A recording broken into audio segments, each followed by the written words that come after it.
So a little bit about me and my organization. Yes, we are a chamber of commerce, and we are only for small and medium businesses. Right now, we have members in Poland, Czech Republic, and Bulgaria, and we're looking for members in other CE countries. What we do, we represent, we try to give and take knowledge to our members and to stakeholders. We promote our members in media, in Politico, Financial Times, and other also country media. We network and we represent our members and their interests in front of the local authorities and especially in Brussels. So what we did couple months ago, we launched two documents. The one, uh, okay, I try to squeeze what Alex was talking and what we actually did. So we launched the AI action plan for CE and also a report on the small and medium businesses. I'll try also to give you some numbers regarding Romania. So so as you know, in the European Union and in other countries, we have a lot of overlapping strategies, documents, and other things.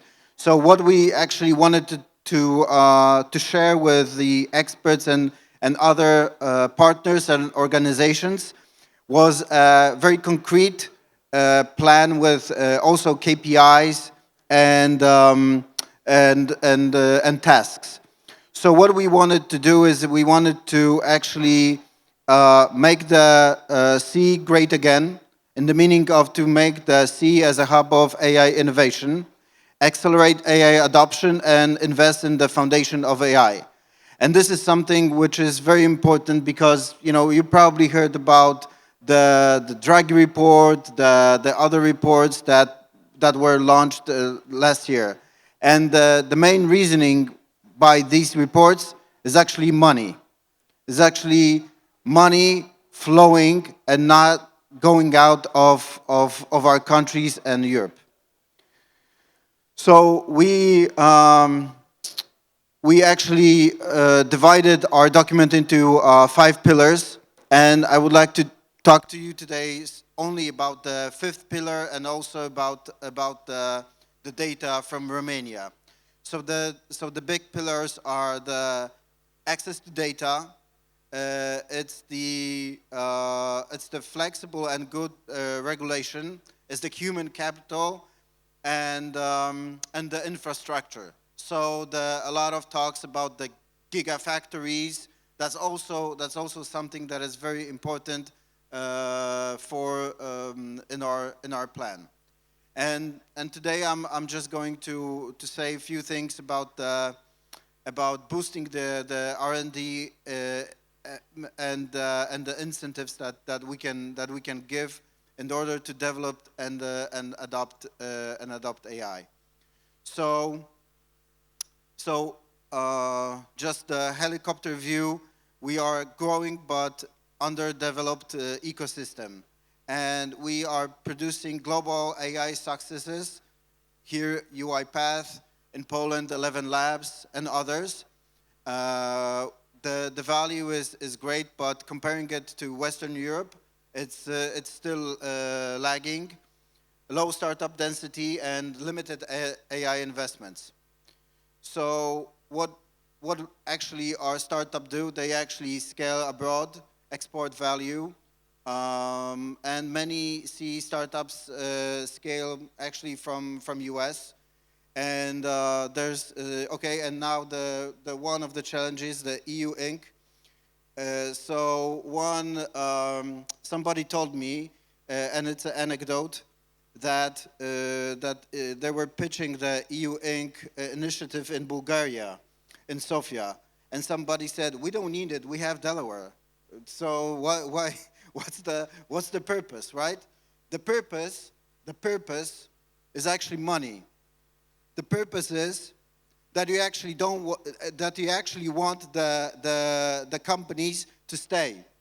You want the loads of cash to stay, to actually to have nicer pavement on your roads, to actually have a cooler place to go, you know, after work, to actually to do something with your kids.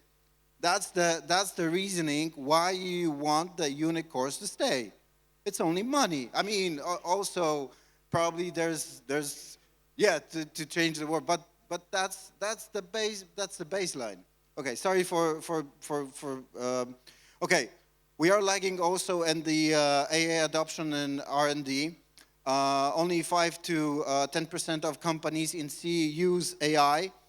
And for Romania, as I said, we did a survey on 300 SMEs.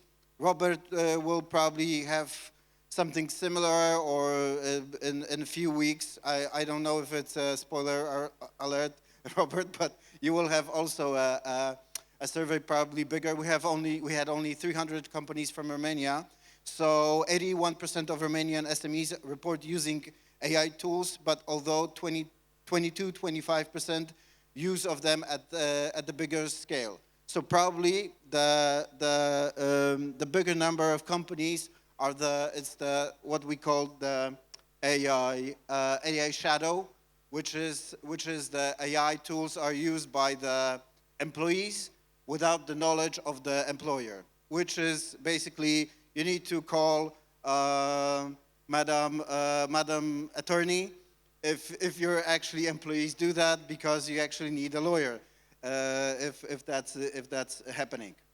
So few recommendations. We think that there should be an AI innovation fund, and we should actually mobilize the pension funds. Actually, we should kick the legislation into and kick our legislators in order to change the laws, so the pension funds actually can invest in VCs, and VCs can invest into startups. That is crucial, very important, even for the early stage, also for the later stage. It is crucial important, and we should also accelerate a CAI initiative with European Investment Bank and European Investment Fund. They did that some time ago. Actually, they did a very specific, they provided specific money for the CE region. Let's do it once again, but let's be focused on the AI. Let's launch the national AI R&D programs. We are lagging on the money that we actually spend on the R&D, which is like, you know, 1%, and the other countries are spending much more money. Let's think about tax incentives. Without tax incentives and without entrepreneurs, you will not go anywhere. You need actually private sector to do it with the stakeholders. We are also calling for a launching a C AI Hubs network. We think that we should not invent the wheel from the beginning. So, for example, if our friends from Estonia, they are good in fintech, or our friends from, I don't know, Czech Republic are good in something else, or someone in Slovenia is good in medtech. Let's stay in those hubs. Let's try to collaborate, and let's not try to fight each other. Collaboration and getting synergies, it's better than fighting, you know, one another. This is also something that I think that the e-residency is like something that people are using, and it's a voice of people. People are actually using e-residency and calling for that. And I think it's a great collaboration between, you know, the private and also the public sector in one of the member state countries. Let's try to flagship cross-border AI pilots. Poland, Lithuania, Czechia, Slovakia. We can support each other, we can think about public and industrial benefits. The one thing that I would like to also add, Robert, to what you were saying, is that, in my opinion, there should be the governments should actually lead by example. So it's not only the private sector that should use the AI tools, but also the government. We should strengthen also the technology transfer offices. I don't know how it's in your country, but in Poland, it's just not working. Yeah, so greetings from me, and maybe they can actually start actually getting the product to the market. That is very important. And last but not least, please follow me on LinkedIn. You can download our report on the SMEs and also the AI action plan. And if you're interested by any way in spreading the gospel of the AI action plan and want to meet with me, more than welcome. Thank you, Alex, for having me, and thank you guys for staying a few minutes. Yeah, it's part of an entire flow. Thanks, Tomasz, for joining. Welcome, Builder, as we say to all. Any quick thoughts, reactions that you want to engage with related to what Tomasz has shared? Or if not, we move on. I have one thing. Yeah, you have a call to action, as I was... So I had. Can I go back to one? If we can bring back, yeah. Somebody attacked me on this, on that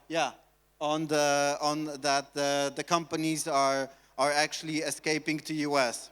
So somebody actually from the European Innovation Council said to me, "Oh, so we have the data that only 2% of the French companies are going abroad, and only 16% of the companies from Poland, for example, go abroad." So I said, okay, but it's quality versus quantity, right? It's the best of the companies, they go abroad.